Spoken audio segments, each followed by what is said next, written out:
اور مصیبت میں گرفتار کو دائرہ لگائیں، تاکہ ہم ان کو ٹکڑے کر کر اس لیے دیکھیں گے کہ ہمیں بات کی سمجھ آئے کہ باہر لڑائیاں تھی، اس کو دائرہ لگا لیں یا انڈر لائن کر لیں، اندر دہشتیں تھی، تو اس کو ذرا دیکھتے ہیں۔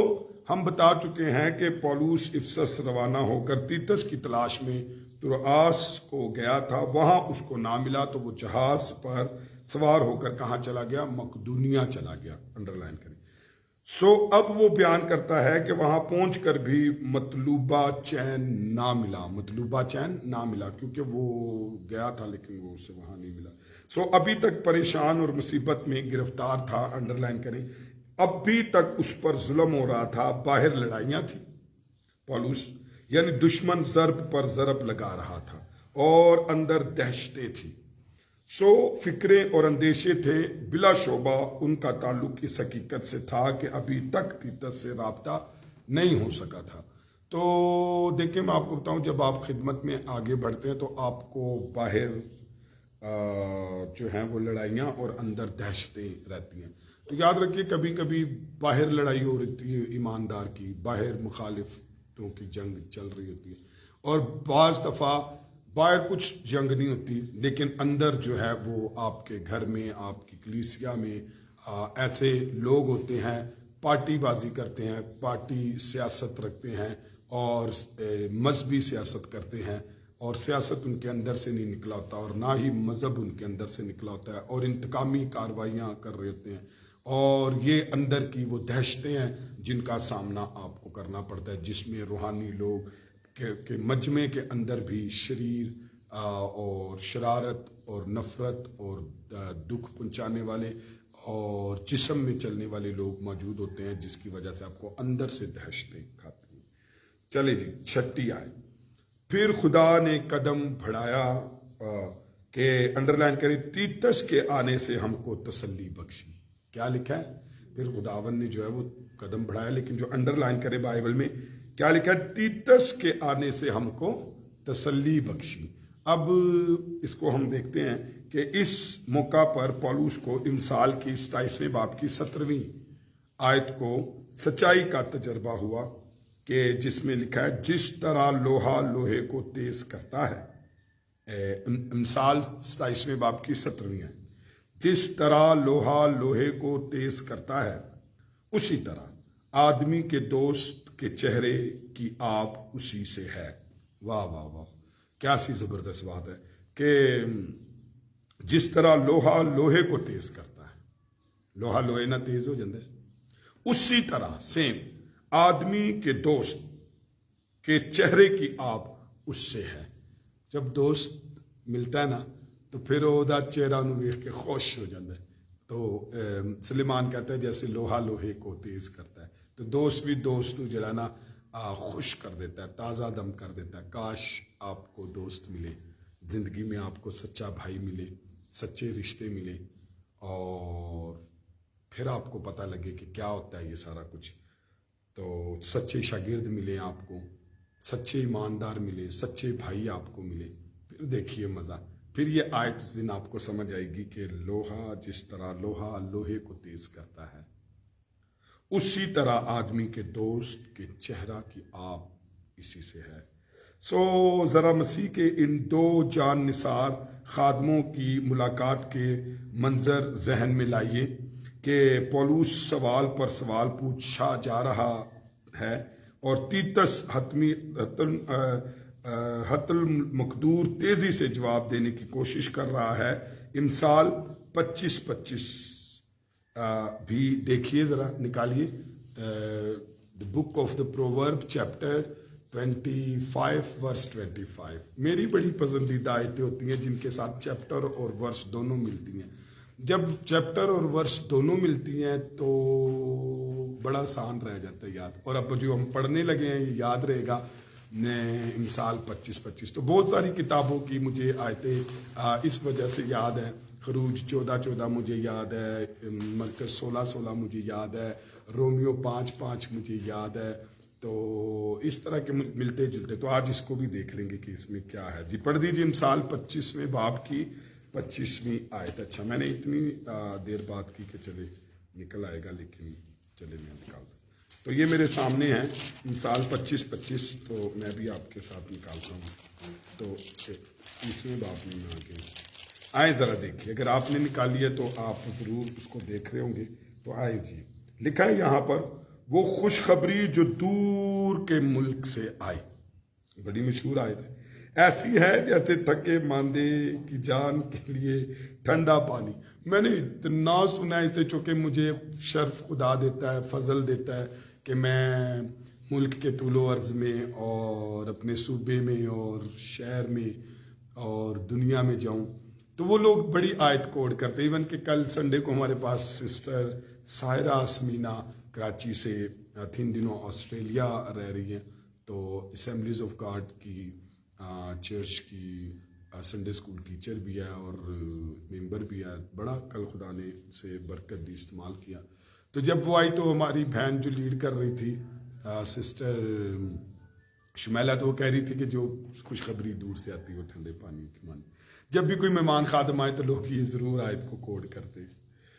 تو آج مجھے اس کا ریفرنس جو ہے نا وہ یاد رہے گا، امثال 25 کبھی بھی نہیں بھولے. اور میں نے آپ کو میں یقین بتا رہا ہوں، میں نے آج تک میں اتنی جگہوں پر گیا ہوں تو میں نے یہ آیت ضرور سنی لیکن یہ ریفرنس کبھی نہیں سنا کہ ایسا دوست ملے کہ جس سے ٹھنڈے پانی کی راحت ملے، جس سے چہرے کی رونق بڑھ جائے، جس سے تسلی ملے، جس سے دل خوش ہو جائے، جس سے شاد ہو جائے. چلے میں ایک دعا کرتا ہوں کہ خداوند ضرور زندگی میں ایسا دوست دے، اور مجھے خداوند توفیق دینا کہ میں بھی زندگی میں ایسا دوست بن سکوں، ایسا بھائی بن سکوں، ایسا استاد بن سکوں، ایسا شاگرد بن سکوں جس کو دیکھ کر دل خوش ہو اور ٹھنڈا کر سکے. آئیں ساتھ کو دیکھ لیتے ہیں. ساتھ اب ہم دیکھیں گے اس میں کیا لکھا ہے. جی پڑھ دیجئے 2 کرنتھیوں 7ویں باب کی 7ویں آیت.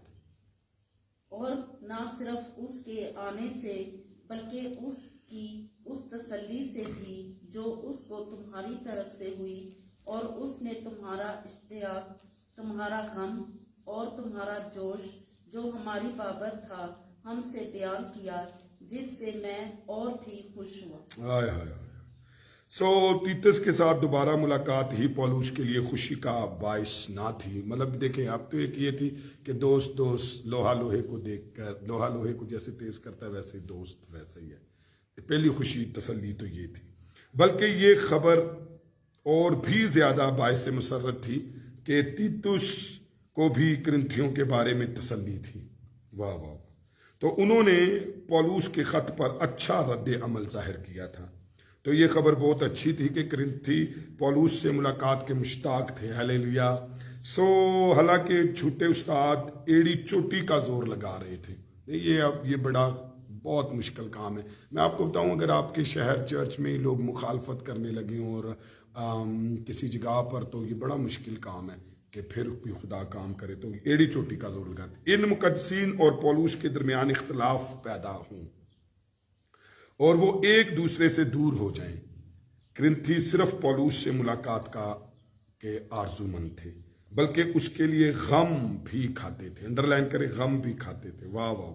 یہ غم ان کو اپنے غیر مطاعت رویے پر بھی ہو سکتا ہے، کیونکہ اتنا پرابلم کرنتھس کی کلیسیا میں تھا. تو شاید اس بات سے بھی کہ ہم نے خدا کے بندہ کے ساتھ کیا کیا ہے. میری بڑی دعا ہے کہ اگر آپ کے ساتھ کوئی بھی کچھ کرتا ہے تو خدا مجھے اور آپ کو یہ فضل دے.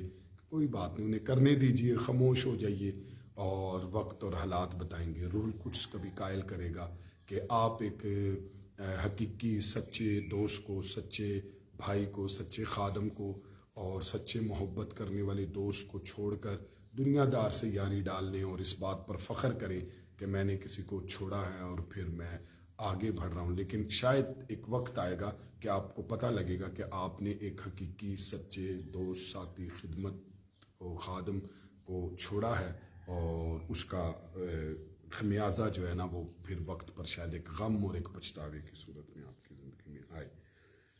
تو کہ وہ جماعت میں گناہ کو برداشت کرتے رہے تھے، اس بات کا بھی غم ان کو ہو سکتا ہے، اور اس بات پر بھی وہ رسول کے لیے فکر مند اور دکھ کا باعث بنے تھے.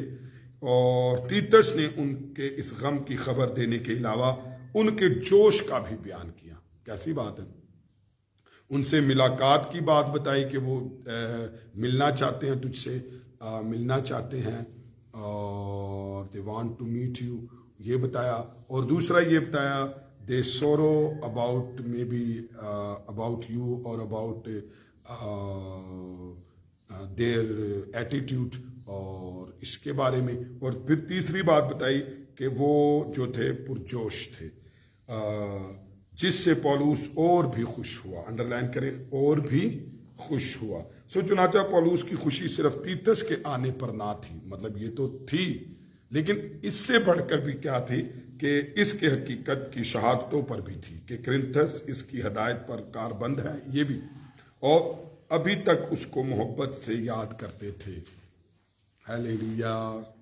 بڑی میری دعا ہے خدا کے حضور، کیونکہ یہ خود سے نہیں ہو سکتا، کاش ہم خدمت کر جائیں کہیں پر اور کوئی ہمیں کھو دے اور یا ہمیں ہی جانا پڑ جائے، تو کبھی کسی لمحے میں کوئی بیٹھ کر سوچے کہ وہ لمحہ، وہ ٹائم کتنا اچھا تھا جب ہم نے اس خدمت سے لطف اندوز ہوئے، وہ گواہیاں رہ جائیں۔ 8ویں آیت ہم دیکھیں گے اور پھر آگے بڑھتے ہیں۔ 8ویں آیت، گو میں نے تم کو اپنے خط سے غمگین کیا، رائٹ لکھا ہی، مگر اس سے پچھتانا نہیں، اگرچہ پہلے پچھتاتا تھا، چنانچہ دیکھتا ہوں کہ اس خط سے تم کو غم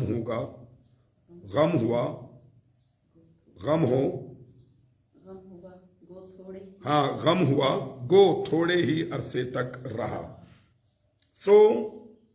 آئیں، جس خط کا ذکر پولوس کر رہا ہے، ہو سکتا ہے وہ کرنتھس کے نام پہلا خط یا کوئی اور خط ہو جو آب ناپید ہے، جس میں ان مقدسین کو زیادہ سختی سے سرزنش کی گئی ہو، مطلب وہ خط ہمیں نظر نہیں آتا، اور یا پھر پہلے دوسرے خط میں وہ سختی نہیں نظر آتی، تو ہو سکتا ہے اس سے، یعنی پولوس کہتا ہے کہ میں اس خط پر پہلے پچھتاتا تھا۔ پولوس کہتا ہے جب میں نے لکھا تو میں آپ کو بتاؤں، کبھی کبھی ایسا غم آپ نے دیکھا، میں نے دیکھا کبھی ماں اپنے بچے کو غصے میں زیادہ مار دیتی ہے تو اسے دکھ ہوتا ہے، زیادہ ڈانٹ دیتی ہے تو دکھ ہوتا ہے۔ حقیقی لیڈر کو جب وہ کسی کو ڈانٹ دیتا ہے، کچھ کر دیتا ہے، تو اسے اصل میں پچھتاوا ہوتا ہے، اور ماں باپ پچھتاتے ہیں۔ تو ایسے ہی پولوس نے جب وہ خط لکھا تو وہ بڑا سخت تھا، اس کا پچھتاوا بھی اس کے اندر تھا، یا وہ یہ سوچتا ہے بس میں غصے میں تھا تو میں نے اتنا کچھ کہہ دیا، میں نے اتنا کچھ بول دیا، یا میں نے اپنے بچے کو اتنا مار دیا۔ تو دیکھیں کیسی حقیقت ہے، اقرار ہے، اسی کو بائبل کی قدرت کہتے ہیں کہ پولوس نے اپنا پچھتاوا بھی بتایا۔ اس پچھتاوے کی وضاحت کرنے کی ضرورت ہے کہ فرض کریں کہ اس اشارہ کرنتھس کے نام پہلے خط کی طرف ہے، تو بھی الہام کے موضوع پر کچھ اثر نہیں پڑتا۔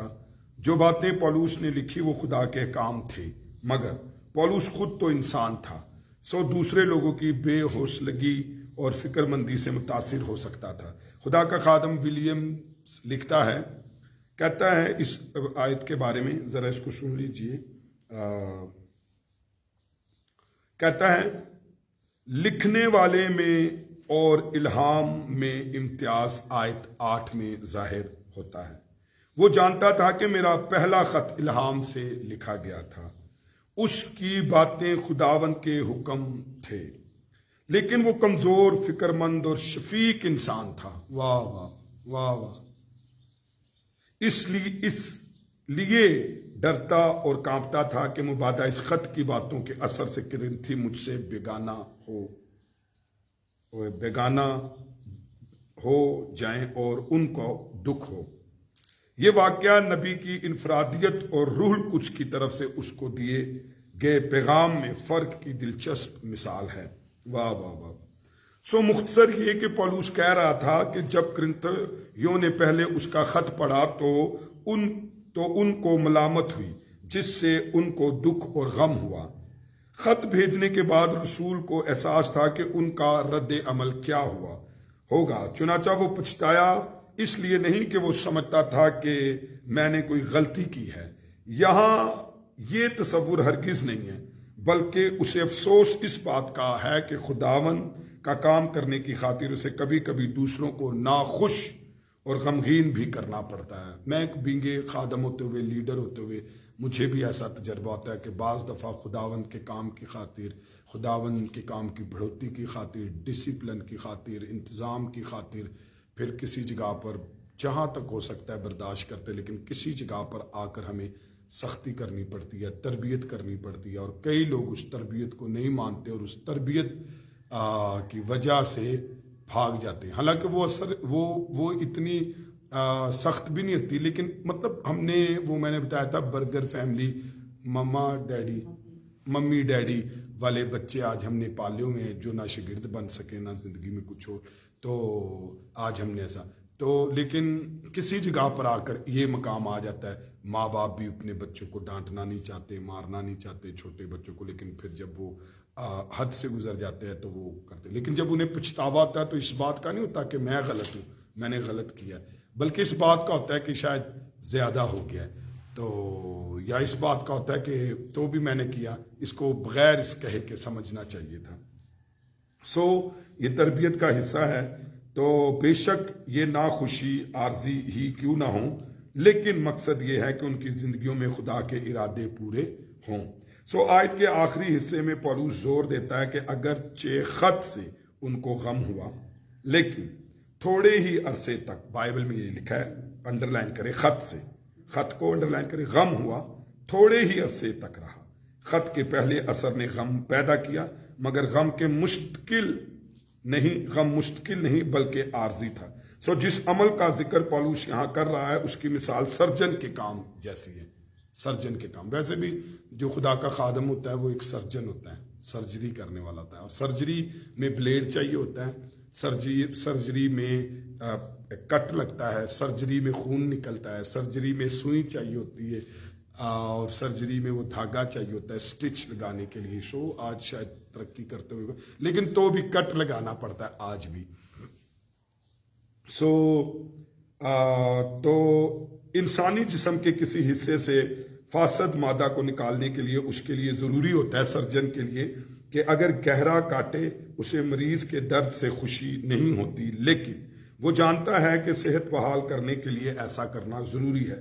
خاص کر اگر مریض عزیز دوست ہو تو سرجن کو اس کے لیے دکھ اور درد کا زیادہ احساس ہوتا ہے، مگر وہ جانتا ہے کہ اس کا درد عارضی ہوگا اور وہ اس کو یہ درد پہنچانے پر اس لیے تیار ہو جاتا ہے کہ اس کا نتیجہ خوشگوار ہے. آئیں اپنے سر کو جھکائیں، اپنی آنکھیں بند کریں. آج صبح خدا نے مجھ سے اور آپ سے کلام کیا کہ کس طریقے سے ایک اچھا دوست خوشی کا سبب بنتا ہے، کس طریقے سے